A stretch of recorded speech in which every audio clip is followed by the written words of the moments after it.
आ जाते हैं और शुरुआत करेंगे अपने आज के सौदों की। अक्षय जी, आप बताइए सर, शुरुआत आपसे कर रहे हैं। Good morning. बताइए क्या शेयर्स हैं जो आज आपके फोकस में हो और जहां पर मौके बन रहे हैं ट्रेड के। गुड मॉर्निंग अभिषेक जी, डिम्पी जी, दर्शकों को और पैनलिस्ट को गुड मॉर्निंग। हिंद पेट्रो है, पहला रिकमेंडेशन बाय की तरफ है। आप गए 3 ट्रेडिंग सेशन में देखे कहीं ना कहीं 328 325 के आसपास एक छोटा सा बेसिंग फॉर्मेशन बनता हुआ दिख रहा है। तो मैं एक प्रिएम्प्ट कर रहा हूँ कि एक शायद बेस बन के यहाँ से एक अच्छा उछाल आपको देखने को मिल सकता है, क्योंकि बार बार ये 325 328 एक डिमांड एरिया है जहां से बाइंग आते हुए दिख रहा है प्राइस स्ट्रक्चर में। तो 361 और 375 ये दो टारगेट्स रहेंगे। प्रेफरेबली आप अगर 335 के ऊपर बाय करेंगे कंडीशनल बाय करके तो बेटर रहेगा, क्योंकि मोमेंटम वो पॉइंट से रिगेन होगा हिंद पेट्रो में। स्टॉप लॉस आपका बनेगा 319। तो पहला ट्रेड है एचपीसीएल बाय। दूसरा ट्रेड जो मेरा रिकमेंडेशन है वो है टीवीएस मोटर्स ऑटो क्षेत्र से। आप देखिए कल की ट्रेडिंग सेशन में बेहतरीन डे ट्रेडिंग में स्टॉक उछला था एक सपोर्ट जोन से जो करीबन 2320 है। ये बहुत ही अहम स्तर है स्टॉक के लिए और यहाँ से रिकवरी के अच्छे मौके बनते हुए दिख रहे हैं। टीवीएस मोटर्स में डेरिवेटिव्स में भी काफी लॉन्ग एडिशंस देखने को मिल रहा है सपोर्ट बेस पे।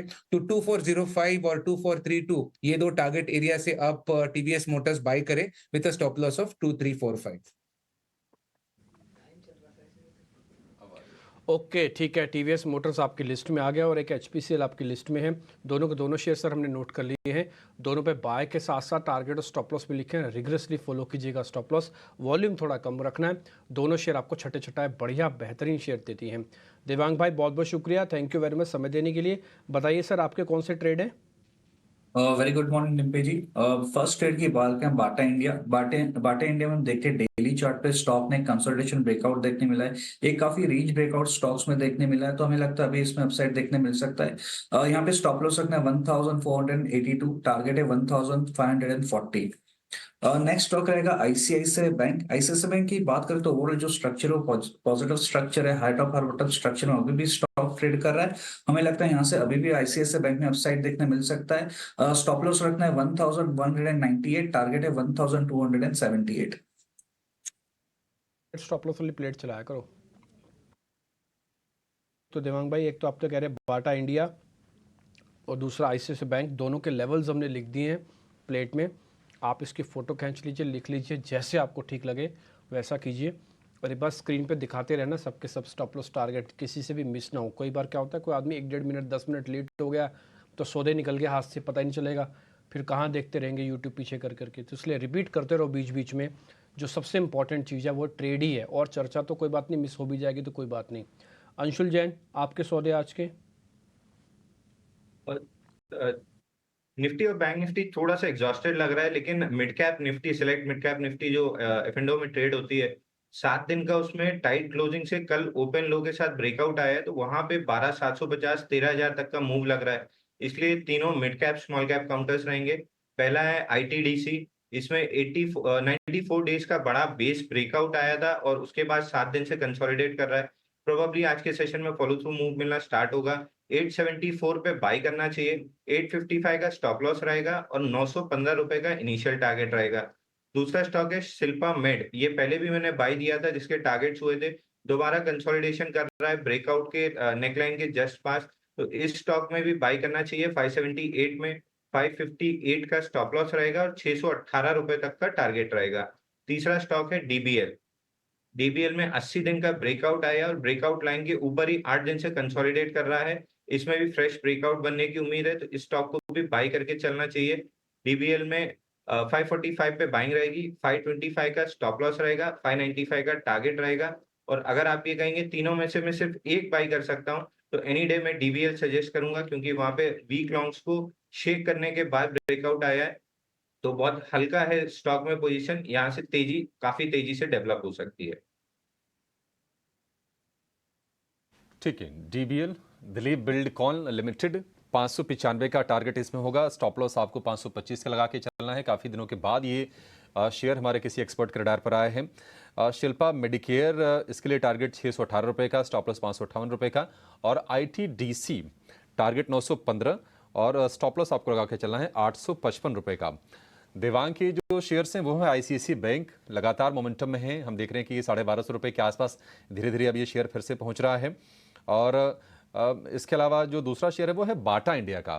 फुटवेयर स्टॉक्स भी एक्शन में है, रह के कुछ लीडर्स निकल के आते हैं। बाटा में आपके लिए मौके बनेंगे। 1540 रुपए के टारगेट के लिए ये शेयर हैं। और अक्षय जी के जो शेयर्स हैं वो है टीवीएस मोटर, टारगेट इसमें 2405 का, दूसरा टारगेट 2432 रुपए का, स्टॉप लॉस 2345 रुपए का। और हिंद पेट्रो देखना होगा कि किस तरह के मूव इसमें आते हैं, क्योंकि ये एक क्रूड वाला फैक्टर भी रहता है ऑयल मार्केटिंग कंपनीज के लिए। क्रूड हम देख रहे हैं कि $87 के आसपास कारोबार कर रहा है, 3 महीने के ऊपरी स्तर पर है। थोड़ा सा गर्म है क्रूड, तो उसका एक इम्पैक्ट हमें देखना पड़ेगा, लेकिन टेक्निकल्स के अपने लेवल होते हैं। आप ज़रूर इसको भी ध्यान में रखिएगा इस फैक्टर को। टारगेट 361, 375 रुपए का, स्टॉप लॉस 319 रुपए का। ये आपके लिए हो गए 3, 2, 5, 2, 7 शेयर। टोटल आपको 7 शेयर। 7 शेयर बहुत होते हैं, मतलब अगर आपको बाजार खुलने से पहले अगर इतने मौके अगर मिल जाएं आज के ट्रेड के लिए, इसमें से 3, 4, 5 भी चल गए, बहुत है। चलिए अब ये समझ लेते हैं। जुड़ चुके हैं धर्मेश भाई, बहुत शुक्रिया, thank you very much. L&T पे गोल्डमैन सैक की एक रिपोर्ट आई है, एक बार जरा देख के बताइए। वो बाय कर रहे हैं और 3600 का टारगेट दे रहे हैं। कुछ ज़्यादा लंबा टारगेट थोड़ी ना है। 23 रुपये बाद, 27 रुपये बाद आ जाएगा वो टारगेट। जी बिल्कुल। Good morning. देखिए एल&टी अगर ये पूरा साल देखें तो कुछ खास स्टॉक प्राइस में परफॉर्मेंस हुआ नहीं। उसका एक कारण ये है कि ऑलरेडी स्टॉक काफी चल रखा था और काफी महंगे वैल्यूएशन पर ट्रेड कर रहा है। ऑर्डर बुक इनफ्लो में कोई खासा इजाफा हुआ नहीं। आई मीन रन रेट की मैं बात कर रहा हूँ, वो मोर और लेस जो रन रेट था उनका वही मेंटेन कर रहे हैं। और इस साल में FY25 में उनको मार्जिन का भी प्रॉब्लम रहेगा। इनपुट प्राइसेस थोड़े से बढ़े हैं और जो पुराने उनके ऑर्डर बैकलॉग जो बचे हुए हैं वहां पर वो मार्जिन एक्टिव थे नहीं। तो मुझे लगता है कि मोटा मोटी ये साल लार्सन एंड टुब्रो के लिए खास नहीं रहने वाला on a console basis as L&T as a group. और इसलिए शायद गोल्डमैन सैक्स ने भी ज्यादा बड़ा प्राइस टारगेट दिया नहीं। ट्रेडिंग बेट बन सकता है बट नथिंग बियॉन्ड दैट। तो मेरी सलाह ये रहेगी कि एक तो बजट तक रुके और बजट में कुछ खास नहीं आता है तो यहाँ प्रॉफिट बुक करने की सलाह रहेगी इस साल के लिए। ठीक है, डन। एक काम और कीजिए आप फिर धर्मेश भाई, जब आपसे बातचीत हो रही है, इनफैक्ट काफ़ी दिनों काफ़ी सालों बाद आपसे बातचीत हो रही है, ये पूना वाला फिनकॉप का भी ना वो आया है एक बिजनेस अपडेट। प्रोड्यूसर साहब एक बार ज़रा पूना वाला फिनकॉप का बिजनेस अपडेट दिखाना, और आप ज़रा इसके बारे में बताइए। ये कह रहे हैं कि हमारा AUM 52% से बढ़ोतरी हुई है YOY, और ये कह रहे हैं हमारे ग्रॉस और नेट NPA में सुधार की उम्मीद भी है। तो ज़रा इसको देख के और बताइए आपकी स्टडी क्या कहती है। देखिए पूना वाला फिनकॉप काफी एक बेहतरीन NBFC के तहत उभर के सामने आया पिछले 2 साल में। और इसका जो AUM ग्रोथ है 50% के आसपास, ये रन रेट काफी स्टडी रहा है। पिछले आप 8 क्वार्टर के इसके अपडेट्स देखिए तो हमेशा से कंसिस्टेंटली ये इनकी एसेट ग्रोथ बढ़ती रही, AUM growth. At the same time asset quality को काफी इन्होंने कंट्रोल किया और बेहतर करते गए हैं। और हर बार इन्होंने गाइडेंस ये दिया है कि नेक्स्ट क्वार्टर में जो एसेट क्वालिटी है वो ज्यादा बेहतर होगा। तो उस हिसाब से कंपनी में कोई प्रॉब्लम है नहीं। हम लोग तो काफी पहले अराउंड 190 210 के आसपास से इस पे बाई करने की सलाह दी थी, रिकमेंडेशन थी। बट फिर स्टॉक प्राइस कुछ बढ़ गया, वैल्यूएशन के मल्टीपल्स पर काफी एक्सट्रीम लेवल पर आ गया था, तो वहां पर हम लोगों ने प्रॉफिट टेकिंग करने की सलाह दी थी। एक खाली वरी पॉइंट ये था कि प्रमोटर सेलिंग बीच में आई थी, so that was a negative factor according to me. अभी जो कि ये करेक्ट हो रखा है, ऑलरेडी 400 के आसपास आ रखा है, तो मुझे लगता है कि अगर आपका इन्वेस्टमेंट का नजरिया हो साल सवा साल के लिए, अगर आप रुकने को तैयार हो तो वापस से यहाँ पे क्वेश्चन बना सकते हैं। निम्स asset quality and run rate इनका मेंटेन रहेगा। थोड़ा सा जरूर महंगा है, more than 4 times price to book 1 year forward multiple के हिसाब से, वो डिस्काउंट करके आपको रखना पड़ेगा, चलता रहेगा। 500 सवा 500 का प्राइस टारगेट लगता है, बट इन्वेस्टमेंट के लिए साल भर रुकना पड़ेगा इसके लिए आपको।